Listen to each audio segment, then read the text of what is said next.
Okay, hi guys. I am Stacey Gesinger. I'm a licensed marriage and family therapist. I was just talking with Donna about that. If you weren't there for that, that's the initials after my name. And that just means that I'm able to provide counseling to couples, families, individuals here in Texas. And I have a private practice here. And I actually work a lot with families from Team Luke Hope for Minds who have a child with a traumatic brain injury. So I do a lot of work with families, parents, around issues with having a child with a traumatic brain injury. So tonight we're going to talk about, is it okay to grieve? And the short answer is yes, absolutely, of course. Grief is a normal reaction to loss. And a lot of people think of grief around death, but really any loss can evoke grief in us. And so certainly when we have a child who experiences a traumatic brain injury and our life changes drastically, and our kids' life changes drastically, and our family's life changes drastically, there is a lot of loss involved. And so grief is a normal, healthy reaction to that. And so we're going to talk tonight a little bit about that. We're going to talk about the stages of grief and then kind of moving through grief and what that looks like. And then we'll have some time, hopefully at the end, to kind of talk, and maybe you might have some questions and I can answer those. So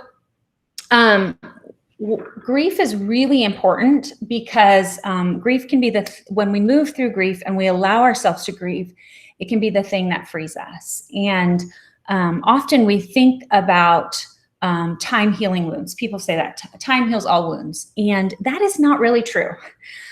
Time just gives us more space from what happened, and it allows us to bury things deeply, but it doesn't actually allow us to heal if we don't do the work. And so grief is a work, but it's a good, healthy work. And so I want to talk about what that looks like practically. So that's where we're going to talk about the stages of grief. So Elizabeth Kubler-Ross was a therapist back in the day, and she developed these 5 stages of grief. She calls them the 5 stages of grief. And she also worked with a gentleman named David Kessler, and so he kind of added to it as well. So I'm pulling from their work when I talk about these stages of grief. It's not something that I've come up with, but it has sort of morphed and changed a little through the years. So you're going to get about 7 of them tonight rather than just 5. And the thing about these stages of grief is they are not linear. So it doesn't mean you start here and then you have to pass through each one until you get to the end. That's not how it works. And so you may not experience all the stages. You may skip over some, and you may come back, and you may get to one area, and then you may come back to it again and again. And so just so you know, anything is normal in grief. Any of it is normal, and everybody's grief looks different. And so, don't compare your grief to somebody else's, and especially another family member's, because sometimes that can happen when we have a partner living with us or a family member helping us out a lot. We can often compare our grief with theirs. And so I would encourage you not to do that. So the first stage, not that it's number 1, but just the first stage we're going to talk about is shock and denial. And this usually actually is the first one people experience, because especially with something that happens suddenly, like usually a traumatic brain injury happens suddenly, either an accident or something like that caused it quickly. And so we go in this state of shock and denial, and we often can feel very numb. We can feel, we can have body reactions like nausea. We might be really sleepless. We might be very irritable. And we might also dissociate, which is this place of just kind of zoning out and not really being present. So people might be talking to us. We might even be shaking our head yes and answering their questions, but we really do not know what is going on, because we're in just this place of complete and utter shock and denial at times too, of like, this couldn't have happened. This is not happening. And whether that's conscious or unconscious, our brain is saying, nope, this can't deal with this. This is not happening. So another stage is pain and guilt. And this one I see a lot with families I work with, this place of guilt and taking responsibility where it doesn't need to be taken, but a feeling of responsibility for what caused the trauma. And I see men and women, families, just keep circling around it, the guilt and the replaying over and over, and the question of why did this happen? And it's a really heavy place to be, because when we feel the guilt, right, we take the responsibility on, and we wish we could go back and do things differently. So I don't want you to stay in guilt. This is not a place to stay. It's a place to move quickly through and past and beyond. And so I often encourage my clients, when they're in a place of guilt, to really look rationally at what happened, and always forgive. And so if there's even any forgiveness needed, but always forgive, and to move through that, and to not allow yourself to stay in this place of guilt, because it doesn't help anybody. And so, and then obviously a lot of pain. And so pain and guilt together, because the pain that we experience is so deep in this place, and it's so strong, and it can often weigh us down a lot. So the next stage we talk about is anger. And anger is, we all know what anger feels like, but the interesting thing is where we direct our anger. And usually when it's related to grief, we can either direct it at ourselves, we can direct it at another person that we maybe feels responsible for whatever happened. We can direct it often at God. I see a lot of people who had strong faith maybe before the accident happened. And I'm just going to say accident. I know not all traumatic brain injury happens from accident, but I'm just going to use that term so we can kind of use it as a lump term. But maybe they had great faith before the accident, and then the accident happened, and then they just blame God for this happening. And then sometimes we can even have anger directed at our child who had the injury. And often we'll feel terrible about that. We'll have a lot of guilt around that, right? Why this kid who is damaged, and I'm angry at him because I told him not to run out in the street, or what have you. And so all of that is normal. And I don't want you to feel guilt around it. I want you to process it. I want you to work through that. I want you to talk about that, because it's normal and natural to have those feelings come up. It's what you do with them. It's what you do with your anger that's important. So it's okay to feel angry at whoever. It's what you do with it that's important. It's the work of moving through it. David Kessler, who I talked about earlier, has a great quote, and he says, "Judgment demands punishment. Judgment demands punishment." And what he's talking about there is, if we, in our anger, are angry at someone else or even ourselves, and we're judging that person, and we're saying it's your fault, or it's my fault, or it's whoever's fault, then that also demands punishment. We will punish that person. We will punish ourselves. We will punish our spouse. We will punish God. We will punish somebody that we are blaming and angry at. And so that is something to be aware of, to be cautious of, and again, to move through, because to punish, anybody is, I know, not where you want to be and what you want to do. And so, but often we do it in small and subtle ways, and we don't realize we're doing it. So another stage is bargaining. And this is where our brain is really trying to work out ways we can make it better, and that we can actually make it not have happened, which logically we know is not possible. But our brains, whenever we have a problem, our brains are wired to solve it. And so when a child has had an accident and our lives are changed, our brain is going to try and work out how we can make this not be the case. And so that's this bargaining place where our brain is really trying to work out how we can make this not be so.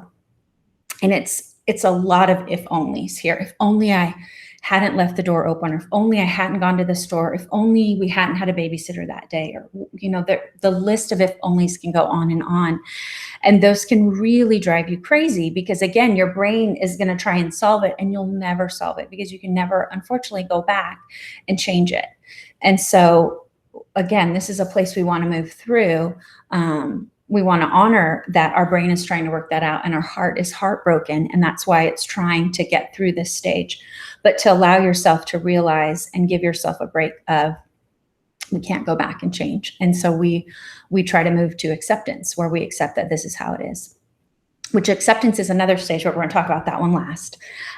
So another stage is depression, reflection, and loneliness. And this is one of the kind of newer added on stages. Not one of the Elizabeth Kubler-Ross originals, but it is really important, and it's something I see all the time in people who are grieving, and especially who are grieving around, you know, any kind of loss that has to deal with a child. And so, obviously, I think most of us kind of know what depression looks like, in the way of sadness and emotion, but it also can look like lots of sleeping, or it can look like not sleeping at all, being really, having a hard time going to sleep. It can look like lots of crying. It can look like irritability. It can look like increased anxiety. And so it can take lots of different forms. We're in this place of depression and loneliness. And so I think for my encouragement for y'all is to, you know, when you feel these feelings coming up or these physical sensations coming up, to really check in with yourself and see, what am I feeling? What am I experiencing? What's going on? Is this depression right now? Is this sadness? Is this loneliness? And you may be in a room full of doctors and nurses and family members and still feel really lonely. And that's normal and natural. And sometimes it feels worse when we feel lonely in those situations, because there are so many people around us. And why do we feel so lonely? But part of that, I believe, is because no matter, even if, like, let's say you have a spouse and you and your spouse are kind of experiencing the same thing, nobody walks in your shoes but you. And so nobody knows all the thoughts and the feelings and all these emotions that are happening except for you. And so that's why it can feel so lonely. And that's why it is so, so important to share your story and to have at least one other person that you talk with and that you can share some of this burden with and not feel so alone. The interesting thing that I see happen here in this depression place, well, and really through all the stages of grief, but a lot of times when a family member or friend sees you looking sad or feeling depressed, they will try and silver line it for you. So they will try and say something like, oh, well, at least your child didn't die, or it could be much worse, you know. And so that is, obviously they are trying to help, but it often leaves us feeling defensive, angry, upset, more frustrated, that like they just don't get it. And so I think, and so one, you don't silver line yourself either. You know, you don't have to say, oh, but it could be so much worse, or, oh, but you don't have to do that. You can, it's okay to be upset and hurt about whatever your situation is. And so, you don't have to silver line it. And if you find that friends are doing that, if friends are sort of trying to stop your grief because they think you shouldn't be so upset because your kid is still alive, it's okay to set boundaries there as well. It's okay to, you know, maybe lovingly and gently say, I appreciate that you're trying to help. It really frustrates me, or, you know, whatever's happening for you, let them know when you say that, because it kind of stops what I'm actually going through. It negates what I'm actually going through. And so it's also okay to ask your friends for what you want. Hey, I just need a listening ear. I just need somebody to talk to. Would you be willing to just listen to me and not try and fix it or make it better, but just to listen to my story? And that way your friend knows, oh, okay. And it's often a big relief for them. Oh, okay. I don't have to make this better for you. I don't have to come up with words of wisdom. I can listen. I can let you cry on my shoulder. Absolutely. So that's, I think that's an important piece of that place of grief, because it's really important that we have somebody to listen to our story without trying to fix it and without trying to make it better than it is. Okay, so another stage, these last two you're starting to feel a little bit better. And so the next one is reconstruction and working through. And this is where we do the work. This is where we take care of ourselves more. We start to feel like we have some mastery kind of over our day and what's happening. And maybe we, at this point, have got a schedule going of sorts. Maybe we get a little bit of a routine going. Maybe we know, maybe we're back home from the hospital, that sort of thing. And we kind of have a nurse in place, and things start to not just physically come into place, but also emotionally. It feels like, okay, there's a little bit of routine here. I'm getting this, right? And so this is the kind of working it through. Okay, this is our new normal. Okay, this is what this looks like. And so this is a phase where we're starting to feel like we have a little bit of mastery. And again, though, when we get here, it doesn't mean we might not jump all the way back to shock and denial. It doesn't mean that we might not jump to anger and come back again. And so that's all very, very normal. We don't necessarily just stay in one phase and complete it and then never come back to it. And then the last stage is acceptance, and then also finding meaning. And so in acceptance, we acknowledge the loss, and then we begin to move forward with our lives and what our new normal is and what that looks like for us. And in that we find meaning. And so by finding meaning, this is David Kessler's sort of addition to Elizabeth Kubler-Ross's 5 stages. And I think it's really beautiful because a lot of people will ask, well, does this mean I have to be grateful that this accident happened? Am I supposed to, is there supposed to be some grander meaning in this terrible thing that's happened to my child and my family and me? And the answer is no. You don't ever have to be grateful for your loss and what happened. Meaning is a totally different thing than that. Meaning is acknowledging that your kid's life mattered before and your kid's life matters now. And so where's the meaning in their life then, and where's the meaning in their life now? And your life mattered before and your life matters now. And what is the meaning then, and what is the meaning now? And so Kessler, I love how he talks about it in this way. He says, the meaning is not in what happened. The meaning is in what we do after. The meaning is in us. And so I'm going to read that one more time because I really love it. The meaning is not in what happened. The meaning is in what we do after. The meaning is in us. And so we get to make meaning out of our lives and our day-to-day. And so we can find meaning in small, simple things. And I think that's a beautiful place to be.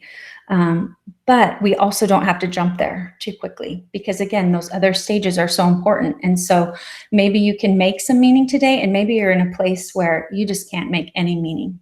And that's okay. It's okay to be in that place. So those are the stages 5/7-ish stages of grief. Right now, I do want to talk a little bit, I guess since we're recording it, I won't ask if you have any questions. I normally at this point would ask if you have any questions, but since we're recording, I think I'll just talk a little bit more, and then I will open up for questions. But if you have any, maybe just jot them down for yourself if you have a piece of paper, so that you don't forget, and we can come back to those.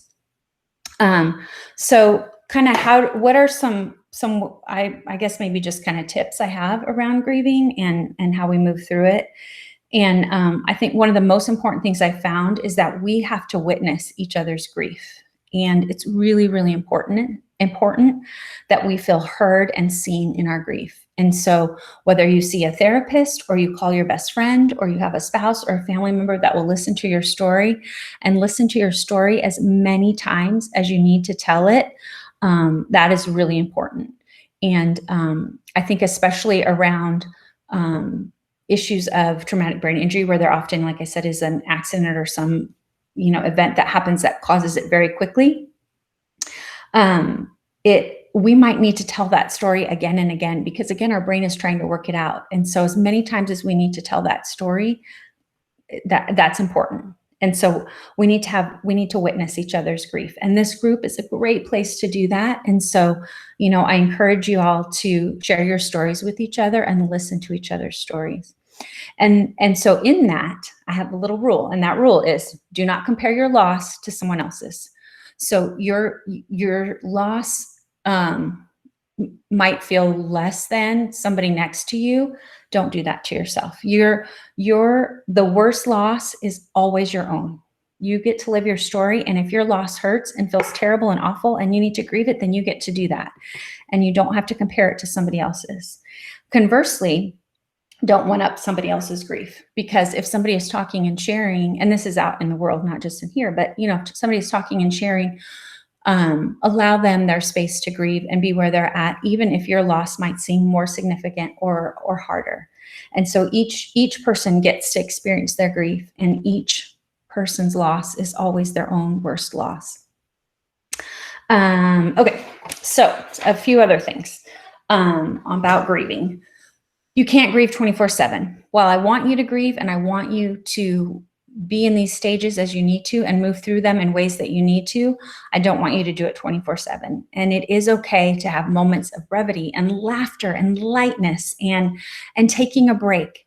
And sometimes I know for parents, especially, or caregivers, it can feel really hard and awful to go and leave your sick kid, maybe at the hospital or in bed, and go and do something fun, but it is so important. And in no way does it dishonor them. If anything, it honors them in their life, and for you to still live your life. And so if you have a nurse, let that nurse take care of that kid, and you go take a break, because you cannot grieve 24/7. And it is okay to sometimes have distractions, like a funny TV show or a great novel or something like that. So if you need some distraction to get out of grieving for a bit, then please do that.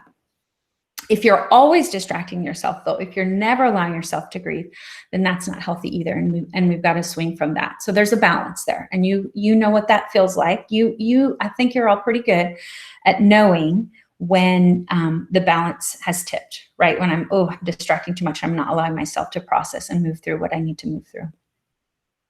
I want to remind you it's important to set boundaries, like we talked about before, especially with friends or people maybe, or family members who are kind of trying to tell you what to do, or maybe you shouldn't grieve. This isn't that big a deal, quote unquote, or at least your kid is still alive. You get to set boundaries on that. And so it's really important, I think, that you do that. And also to set boundaries for yourself physically and what you're capable and incapable of doing. And so I want you to really think about that as well, because when we're grieving, we really need strong boundaries. It's also okay to disappoint people. You will disappoint people. You can't do everything. I know y'all are super amazing parents, and you have so much strength and resilience, and I'm so proud of all of you. And I've heard a lot of your stories, and I am constantly amazed at all the things you're doing, but you can't do everything, and it's okay to say no, and it's okay to disappoint people. And so I want you to get comfortable with that. It's also okay and really important to ask for support. So when you need help, when you're grieving, when you're hurting, and you need somebody to talk to, ask for it. Because one thing I've seen a lot with families who go through what you're going through, oftentimes friends will start to drop off. And it's usually not because they're terrible friends, but because maybe they're uncomfortable or they don't know what to say or to do. And so then they just don't call. So you might have to be the one to reach out to your friends and say, you know what, I need you. Can you come over, or can you just talk to me on the phone? Can you help me in this way? And so it's really important that you know it's okay to ask for support. And you may have to, because it may be friends may not know what to do.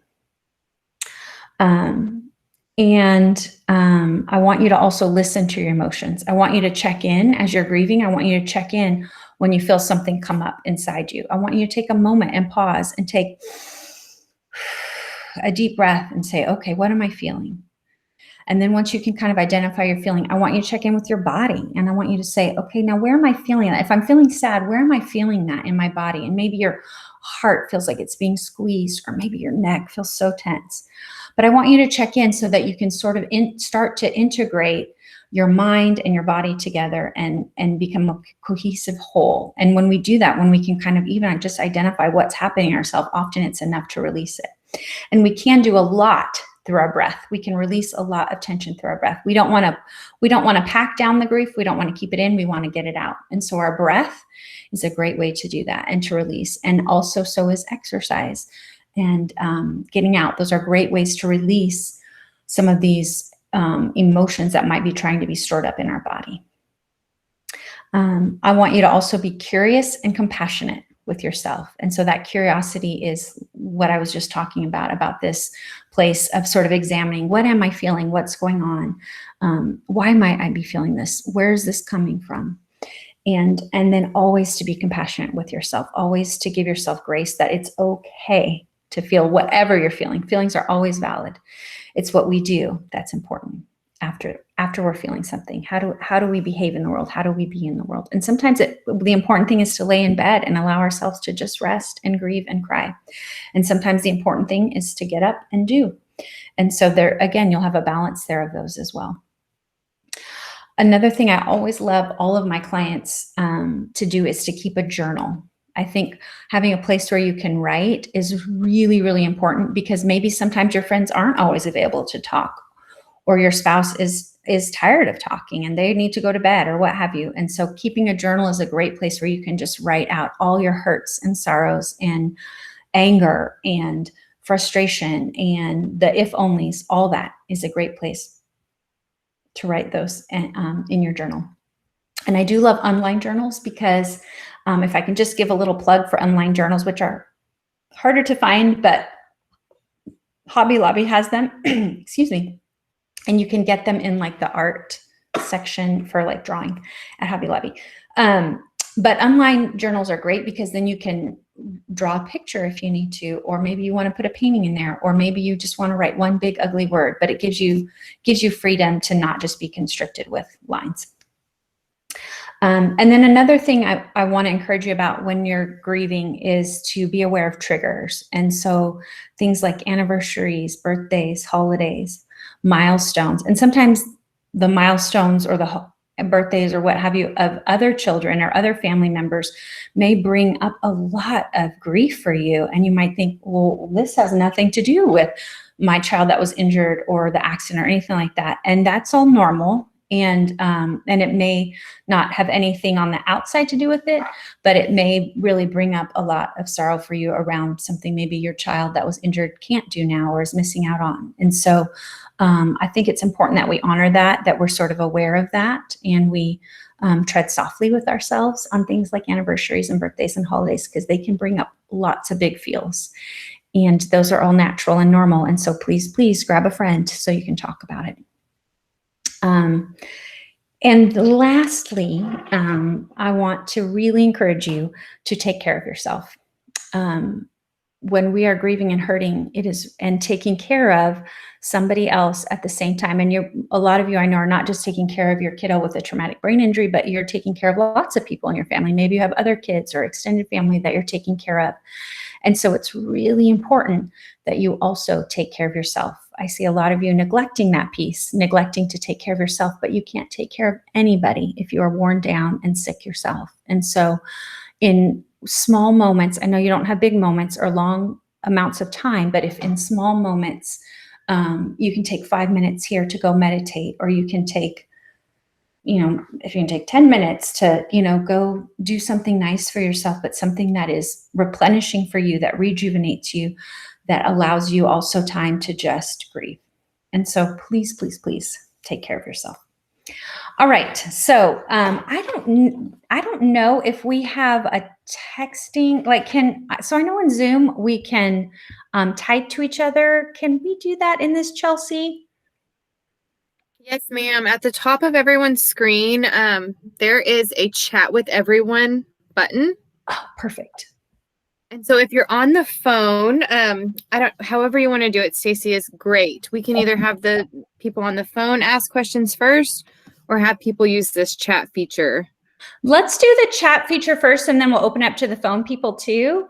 And what I want y'all to start typing, if you feel comfortable, of course, no pressure, but I want us to just talk a little bit about some of the losses, because we talked about grief being, around loss, but we each experience different losses. And so I would love for y'all to just, if you wouldn't mind, and I think it'll be easier if we type it rather than say it, because there's so many people, but, and then we can open it up for talking in a little bit. But if you would be willing to maybe just type some of the losses that you've experienced around your kiddo with a traumatic brain injury. And then where will let's see. So chat with everyone. Okay. I'm gonna text it so y'all can, I'm gonna go first. And hopefully y'all will see that. Can y'all see that? I typed in loss of freedom. Oh, most people are on the phone. Okay. So let's not do the texting thing if we got a lot of people on the phone. If just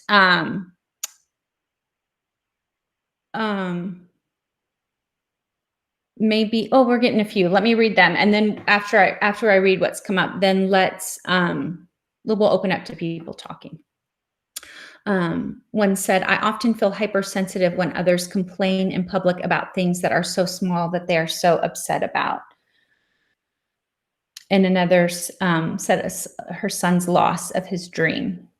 So loss of dream. That may be all we're going to get for typing. So if you would like to share a loss that you have had around your child's accident, feel free to unmute and let us know.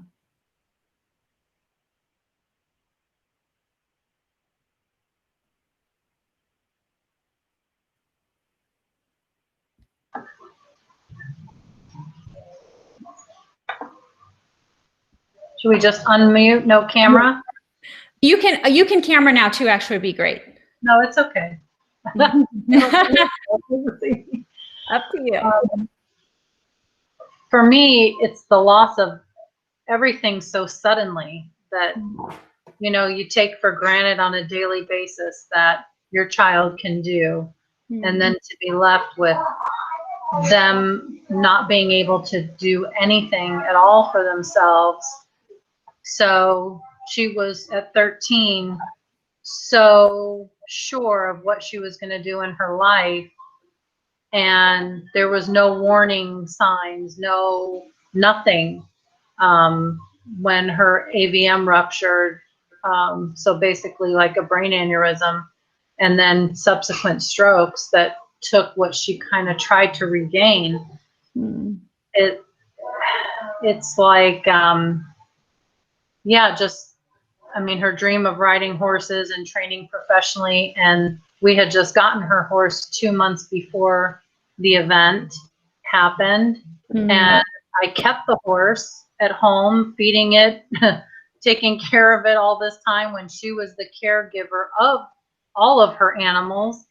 When this happened, we were caregivers then to all of her animals as well, hoping that one day she would, you know, still get joy from them. And for a period of time she did, and that's not happening anymore. So now the realization of needing to part with some of that because it's just become so burdensome. But the I don't know what you call it, like the pain of like having, like, especially her horse, getting rid of him. Yeah. I don't know how to do that, you know, because he was what she was living for, you know, and so we struggle with that a lot. I mean, there's nothing we can do anymore to help make her better. We finally come to that conclusion, you know. For the longest time, 5 years, we worked at doing everything we could to make her better. And after this last stroke in October, we finally came to the realization that there isn't anything that we can do to make her better. All we can do is love her unconditionally and provide a nice, loving environment for her. And if she can improve in any way, then we'll support that and keep her medically well, so that she can take it wherever she can, if she can, but that it's out of our hands now. You know, Donna, it sounds like you're in a just what you're describing right there's sort of a place of acceptance, right, of being of looking at where you're at and sort of accepting, okay, this is where we're at and this is how we're going to approach that. And I think you know, I heard a lot of different losses in there too, and I think, gosh, I love horses, and so that one really stood out to me of, yeah, that is a big loss. If you love horseback riding and one day you're doing it and the next day you can't, that is a huge loss. And I think that's the thing that's so can be so devastating about traumatic brain injury, is that it's so sudden. You know, there's no ramp up. There's no, oh, you know, I'm starting to lose my eyesight or what have you. And so, and again, not that we need to compare, but it's just, I think it can be very devastating because it is so sudden. And I think I go back and forth with acceptance. Sometimes I'm more accepting of it than other times. Honestly, I mean, I think I only got to that point because this last stroke, they sent her home on hospice and literally had us plan her funeral.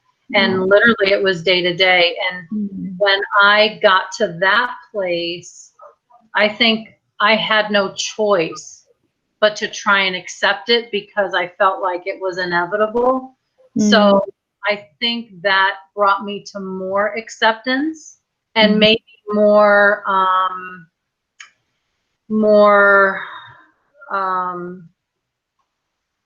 don't know what you call it, like, just being able to still have her here, you know, that I know it's a gift daily. So for That's me, that's you making meaning, Donna, right? That's you being able to say, you know what, I'm grateful for today. The meaning today is I'm grateful that she's here. And so, yeah, and that doesn't happen every day, right? Sometimes, and it doesn't mean you stay there all the time, but I think it's beautiful when we get glimpses of that, right? When we get glimpses of gratitude and meaning. Yeah.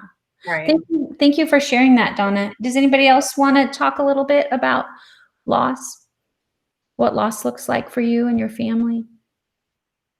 And also, as somebody's unmuting, we got two more, and one says, repeated injury, lifting and caring for my son, lack of personal freedom. Yeah, so sometimes you get an injury because you are carrying around or lifting up kiddos that often weigh more than you. And so absolutely, then you have loss of your abilities sometimes as well. And then loss of a sweet relationship between my older son and his younger sister, and she's the one that suffered the brain injury. Yeah, that can be so heartbreaking to see what once was just a sweet, sweet friendship and relationship between siblings looks really different. That's a big loss.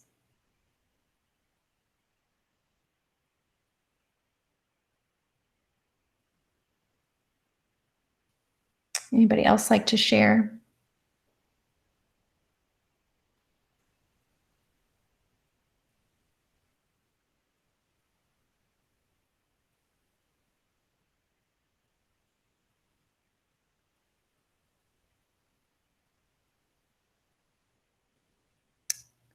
Yes, struggle with somebody said, yes, struggle with that too. They were so close, and he was a senior in high school during the loss.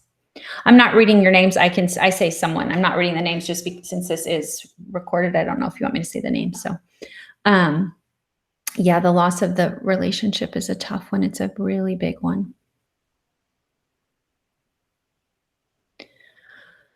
Let me ask also if anybody has any questions, either from the stages of grief and what I talked about, or just anything around grief, if anybody has any questions or comments.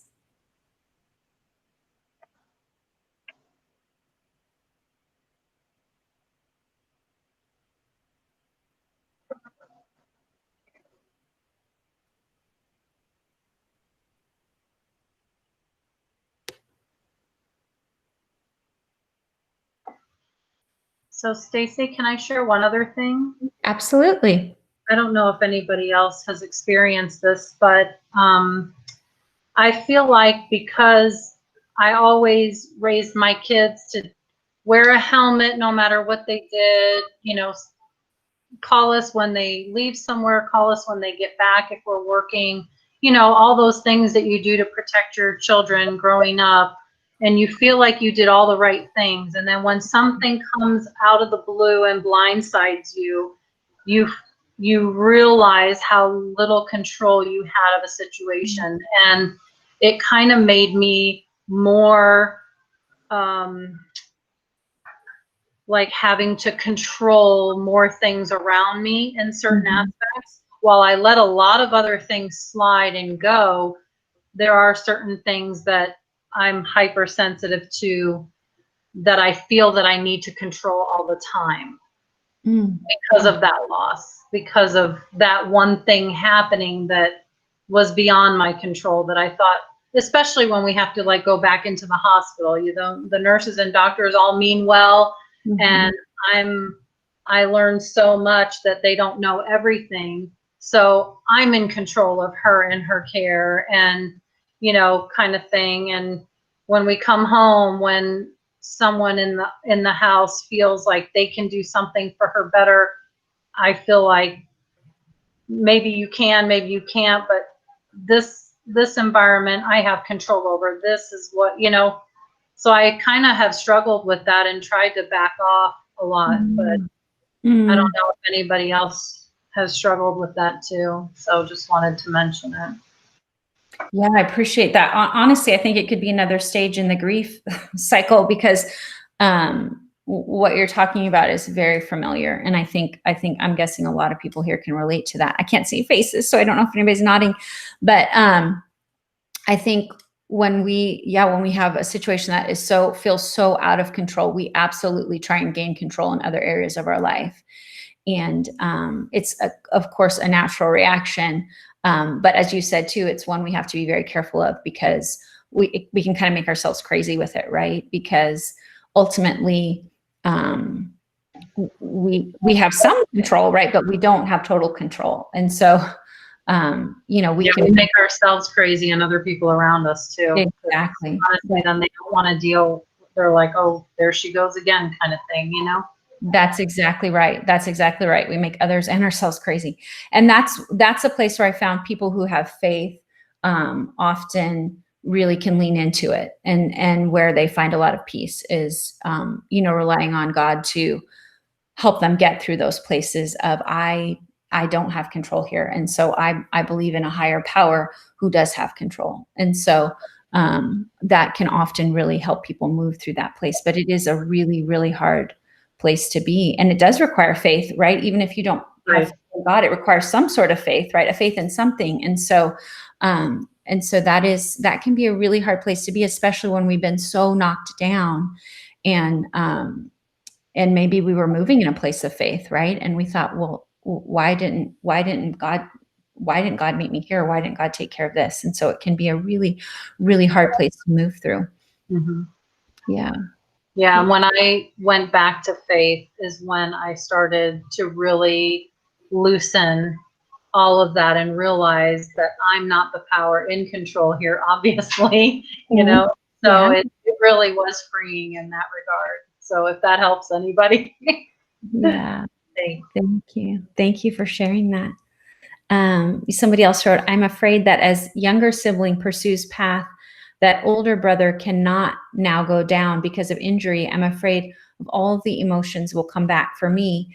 And what if it causes a setback for my child who had the injury if younger brother is able to fulfill the dream that the other child can't? Oh gosh, yeah, that is a hard one because it's a valid concern, right? It's a valid concern that the younger kiddo may now be able to do more than the older sibling can. And so that is a place of grief. Absolutely. And I think it's a really important to verbalize that and talk about that and validate for yourself that's hard to see, validate for each of the kiddos that's hard to move through. And it can be hard for the younger kid who's doing it even, right? Maybe they're doing all these great things, but they're going to have a lot of guilt about that too. And so I think absolutely that's a really important thing to talk about and acknowledge, like, this is hard. It's hard to watch brother do this. And then somebody else said, yes, let go and let God is what I have to tell myself daily. I think, having beautiful, whether it's like scripture or just little mantras like that are really, really important for us because often we can play tapes over and over again in our head that are really damaging. Even ones like, I can't do this. I just can't do this. Like I hear parents saying that a lot. I say it sometimes with my own kids and, like, I just can't do this anymore. And I have to catch myself and say, no, I can do this. And so when we can change some of those negative tapes into positive ones for us, that really helps us get through it. And it helps us also look at realistically and move to a better place of acceptance, right? If we say, I can't do this in our head or our hearts, then we won't be able to do it. And we're going to stay stuck in grief. But if we tell ourselves what is true, I can do this, right? And so maybe I can't do this by myself. I can do this if I have a nurse. I can do this if I have some help. Okay, then I need to get those things in place. And so kind of trying to realistically look at, but also play tapes that say yes, like this, like let go and let God, that if it brings us peace to a place of being able to get through and move through grief, then I think that's really important that we develop some really, just easy to call to mind things like that so that we can play those in our head over and over again. Did anybody else have a comment? fear of what will happen to my child if and when something happens to me or my husband. Yeah. She has only one sibling. I'm going to take a drink of water here. Yeah, that can be really scary, because I think all of us as parents are afraid of that for our children. Like, what if something happens to us? But especially if we have a kid with high needs and who needs a lot of care, and maybe not a lot of people who can provide it, maybe nobody else who's providing it. You might be the sole provider giving your kiddo care. That can be really, really scary. And so I think that's an absolute type of loss, right? That's a loss of freedom, right? It's freedom to just feel like everything's going to be okay.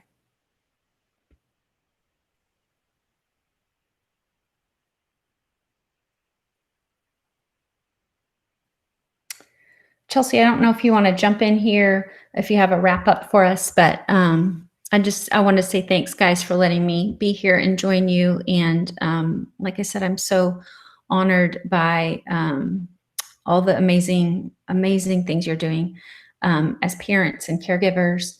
And I am here if you need me. And so if you are wanting to do some therapy work, you can reach me at, well, actually, it's probably better if you go through Rhonda. So let Rhonda know, and then we can set something up. Or if you even just have a question, you can always feel free to email me, and Rhonda can give you that as well. And then Chelsea, I didn't know if you had a little wrap up or something you wanted to say.